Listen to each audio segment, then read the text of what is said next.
Hola mis estimados amigos. En esta oportunidad trabajaremos con esta diminuta tarjeta de desarrollo, la versión de origen chino de la placa conocida como DigiSpark, la cual contiene un diminuto microcontrolador de propósito general con referencia a Tiny85. Realizaremos la instalación de esta placa en un sistema operativo Windows 10 por primera vez, al igual que cargaremos y probaremos nuestro primer programa sobre la placa utilizando el software de Arduino y nos enfrentaremos a los posibles inconvenientes que se nos presenten en el proceso. Hace unos meses me encontré con esta placa, y me preguntaba cuáles podrían ser sus ventajas funcionales. Si la comparamos físicamente con una placa de desarrollo nano compatible con Arduino, podemos observar que tiene un tamaño considerablemente menor, la cual la hace útil para proyectos en donde el espacio sea reducido. La placa cuenta con una extensión USB por medio de la cual podemos cargar los programas y la hace muy versátil a la hora de alimentarla eléctricamente, como por ejemplo utilizando un cargador de 5 voltios de cualquier teléfono celular, lo cual hace muy simple obtener energía eléctrica directamente de la red, sin ningún tipo de cableado de alimentación y a la vez, manteniendo un tamaño físico reducido. Placa de desarrollo DigiSpark. Con un costo inferior a $2 en su versión de origen chino. Una memoria de programa de 8 kilobytes. Unas dimensiones inferiores a 2 centímetros. Un rango de alimentación de voltaje de 5 a 16 voltios. Y con compatibilidad con el ambiente de desarrollo Arduino, la hacen una versátil tarjeta de desarrollo para proyectos en los que un Arduino convencional estaría sobredimensionado.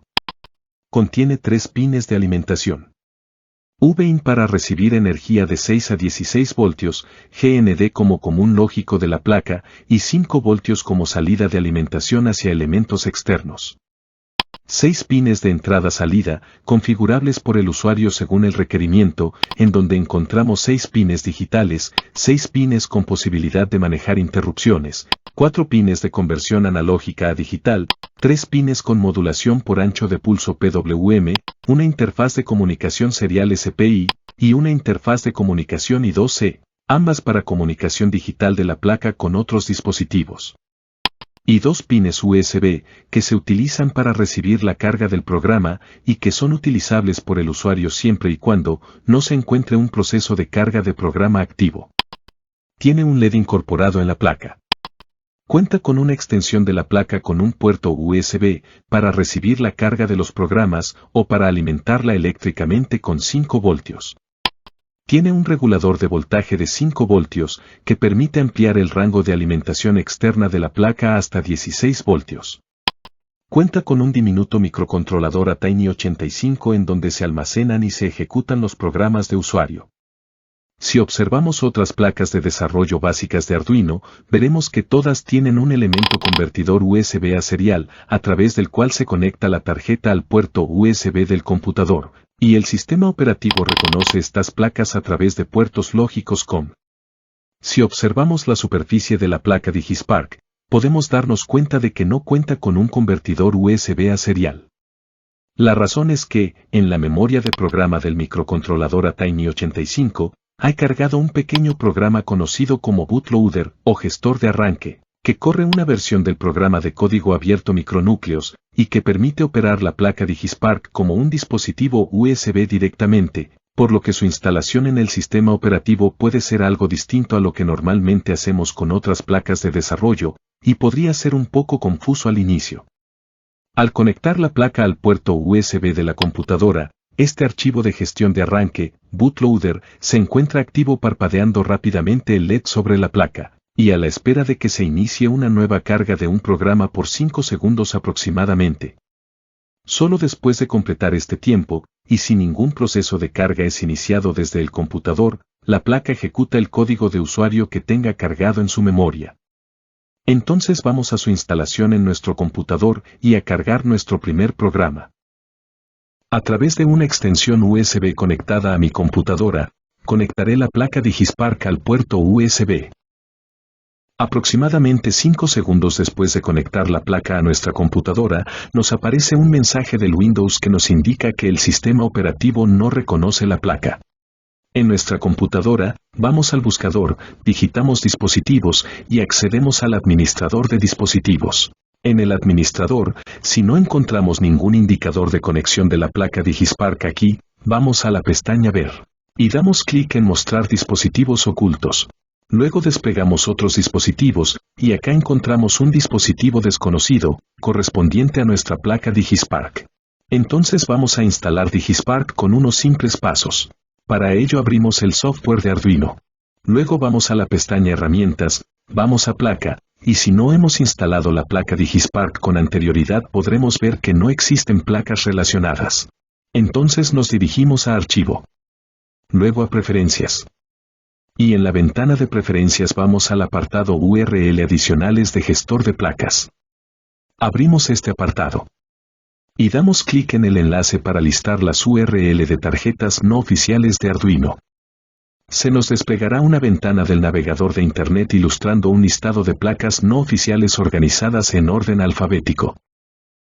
Buscamos Digistomp oficial, en donde encontramos el enlace del repositorio y nos indica una serie de tarjetas Digispark soportadas.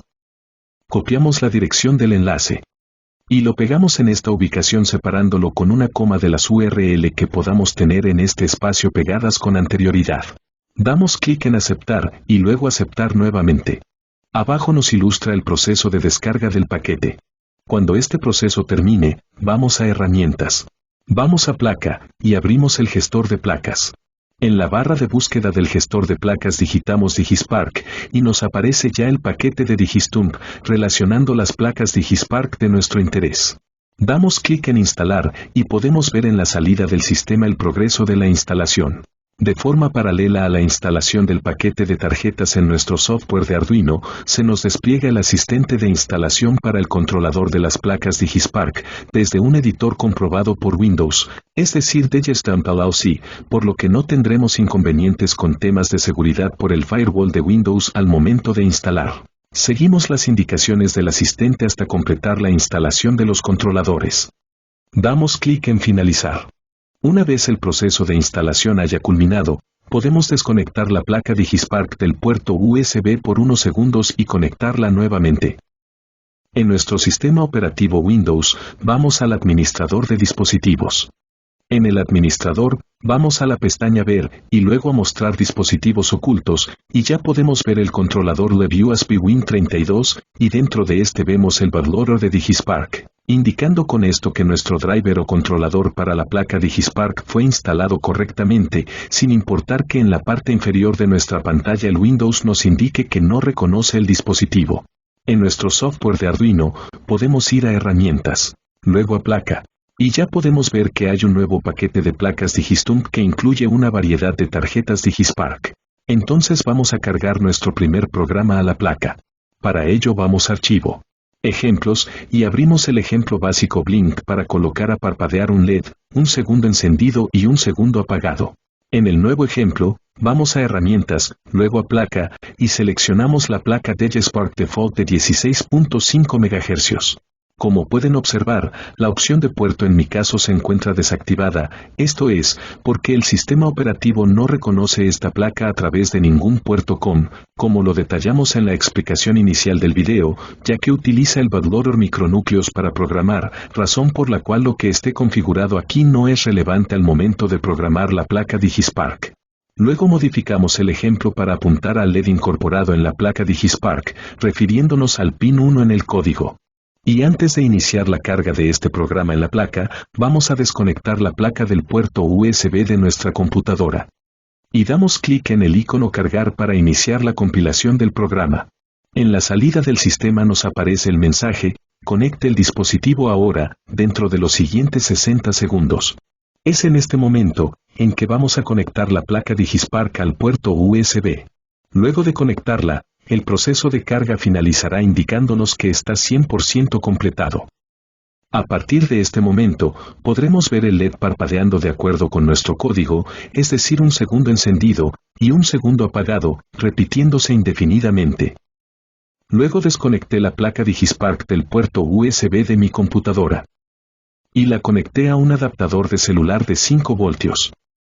Esperé 5 segundos y me di cuenta de que no está ejecutando el código que le programé, es decir, el LED parpadeando, un segundo encendido y un segundo apagado.